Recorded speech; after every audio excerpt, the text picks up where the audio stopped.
Nah, akhirnya grup mereka namanya Heaven and Friends melibatkan saya. Pap, tolong bantu jawab. Karena Facebookers ini begitu marah kalau cinta harus memiliki.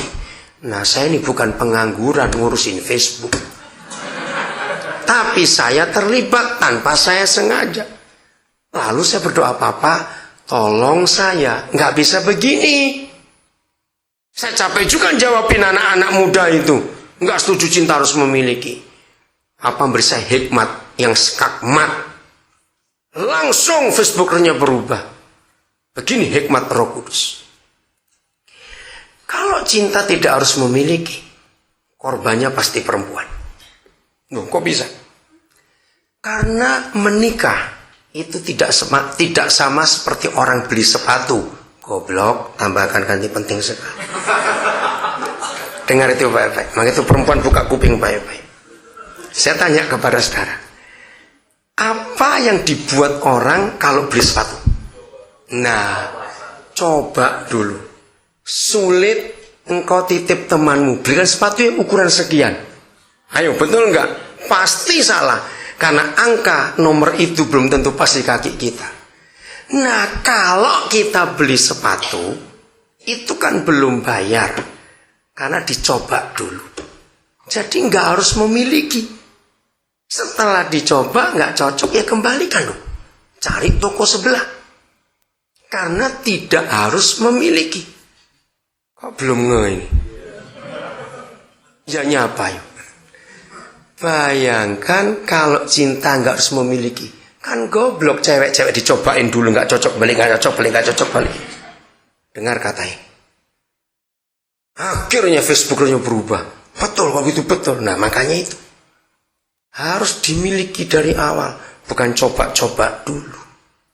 Makanya kita suka coba bertobat, mati kamu dalam nama Yesus. Serius yang berkata, kejam itu saudara, kejam sekali. Serius. Nah, sekarang anak saya ini, Ronald bagaimana sudah ngarang lagu kedua, TTM. Keren bukan apa TTM buat anak muda? Teman tapi TTM, teman tapi mesra. Tapi dia mengubah TTM-nya tak tenang mendua.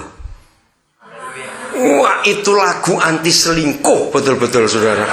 Kalimat-kalimatnya itu betul menentang perselingkuhan. Gak tenang kamu kalau mendua.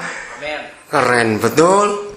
Maka itu kalau ngarang lagu jangan yang jatuh cinta, patah hati, putus cinta. Aduh, saya sudah dengar lagu yang seperti itu. Oke. Saudara, dalam hidup setiap orang ada kekuatan yang luar biasa, kita tahu itu. Ayo tarik mereka sebanyak-banyaknya.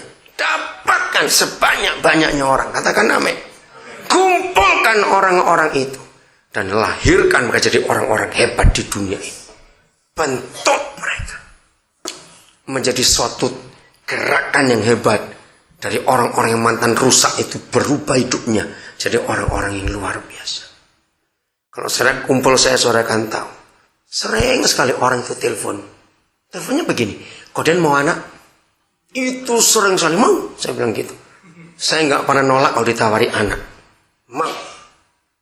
Sebab saya akan lihat ada Obama hebat nanti dari situ. Ngerti ya? Melihatnya begitu harus melihat jauh. Ini masih antri.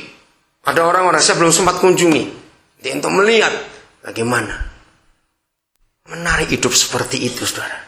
Katakan amin. Menarik sekali hidup seperti itu. Karena apa? Ada investasi yang luar biasa kita tanamkan. Oke. Bagian terakhir. Sekarang kita lihat kitab Filemon yang jarang dikhotbahkan itu. Oke, kitab Filemon. Ini yang terakhir. Kita diskusi lagi. Kitab Filemon itu unik. Kalau saudara baca hanya 2 kali secara besar ya, nama Filemon ditulis. 1 Kisah Rasul 1 ayat 1. Nah, itu ketemu nama Filemon. Filemon itu orang kaya, orang yang sangat mengasihi Injil. Dia itu donaturnya Paulus, donaturnya Lukas. Pokoknya pada zaman gereja perjanjian baru, Filemon ini orang terhormat, orang kaya yang sangat cinta Tuhan. Bayangkan begitu terhormatnya sampai Lukas itu menulis 28 pasal Kisah Rasul hanya untuk 1 orang namanya Filemon. Kalau di mata Tuhan ini nggak orang penting, ngapain Lukas diurapi untuk nulis kisah hebat tentang sejarah gereja awal itu? Maka itu sangat salah ketika gereja tidak pernah membahas kitab Filemon. Nah, yang kedua ditulis oleh Paulus. Kisahnya menarik sekali. Hari itu ada seorang nabi yang sudah selesai masa tahanannya. Anak muda namanya Onesimus. Hari itu Onesimus bebas. Ternyata dia minta, aku nggak mau bebas, di sini saja. Nah, kan aneh. Semua orang yang supaya bebas, kamu nggak mau bebas. Kenapa? Nah, ini menarik. Dia ketemu papanya. Yang selama dia hidup, dia nggak pernah punya figur papa. Nah, papanya itu Paulus. Kebetulan nasibnya sama jeleknya, narapidana juga. Tapi bukan karena Paulus salah nyolong ayam, tidak. Betul, karena Injil dia dipenjara. Saudara, nah ketika dia Onesimus bebas, dia nggak mau pulang, maka Paulus harus tulis surat kepada Filemon. Nah, sayang di kitab Filemon ini tidak dijelaskan apa kesalahannya. Tapi kita bisa meraba. Ini mantan karyawannya Filemon yang berbuat kriminal. Entah mencuri atau apa nggak jelas. Maka itu Filemon nangkap dia, lapor polisi, masuk penjara. Di penjara ketemu Paulus. Mari kita lihat hidup Paulus itu luar biasa. Dalam penjara pun terang, garam, air, dan kasih tetap bisa dinyatakan. Sama seperti Yusuf waktu masih di penjara. Ingat Yusuf? Satu-satunya peristiwa selama sekian belas tahun dia di penjara itu ditulis tentang apa? Waktu Yusuf bagaimana? Ayo ingat. Ada siapa? 2 orang yang senasib sama penjara juga. Minta apa 2 orang ini? Minta nasihat, minta jawaban arti mimpinya. Jujur, kalau Yusuf model kayak kita, saya akan jawab begini. Ini bahasa Jakarta. Boro-boro lu, gue juga gak tahu nasib gue kayak apa. Nah, betul gak? Kan lucu. Kenapa kamu tanya aku? Aku juga gak tahu di sini.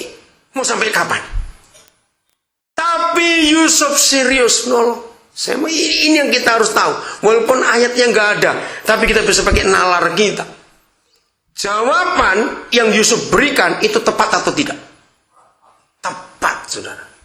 Berarti waktu Yusuf ditanya, itu jawabnya asal-asal ngitung kancing. 1, 2, 3, 1, 2, 3. Ayo gitu atau serius dah? Serius saya tanyain. Bagaimana seriusnya Yusuf? Dia berdoa tanya kepada Tuhan. Papa, bagaimana 2 orang ini? Itu yang saya kagum. Maka itu jawabannya tepat. Sebab dia tanya kepada yang punya jawaban. Yang saya kagum, dengarkan ini. Seharusnya Yusuf kecewa. Tuhan, aku bagaimana? Loh, biar dia mikir gitu. Aku bagaimana? Yang 2 kau jawab. Aku bagaimana? Ternyata Yusuf nggak ingin cepat-cepat keluar dari situ. Dia tetap menyerah. Karena dia mau jadi berkat di situ, saudara. Ini anak Tuhan yang harus jadi berkat, jadi jawaban dimanapun kita berada. Kembali ke Onesimus. Jadi Filemon disurati. Itu loh, ada mantan anak buahmu. Bagaimana ini? Oke, kita lihat ayat yang ke-8. Ya, ayat yang ke-8. Karena itu, ya, judulnya apa ayat 8? Permintaan Paulus kepada Filemon mengenai Onesimus. Oke, karena itu sekalipun di dalam Kristus aku mempunyai kebebasan penuh untuk memerintahkan kepadamu apa yang harus engkau lakukan. Jadi Filemon ini respeknya tinggi kepada Paulus. Artinya Paulus ngomong apa, minta apa, pasti dituruti. Begitu sayangnya Filemon kepada hamba-hamba Tuhan, para penginjil waktu itu. Sampai Paulus ngomong gini, aku tahu kalau kamu aku minta apa aja pasti lakukan. Tapi mengingat kasihmu itu, ayat 9, lebih baik aku memintanya daripadamu. Aku Paulus. Nah ini kata penting ya, kondisinya. Yang apa? Sudah menjadi tua. Lagi pula sekarang dipenjarakan karena Kristus Yesus. Mengajukan permintaan kepadamu mengenai anakku yang ku dapat selagi aku dalam penjara, yakni Onesimus. Nah akhirnya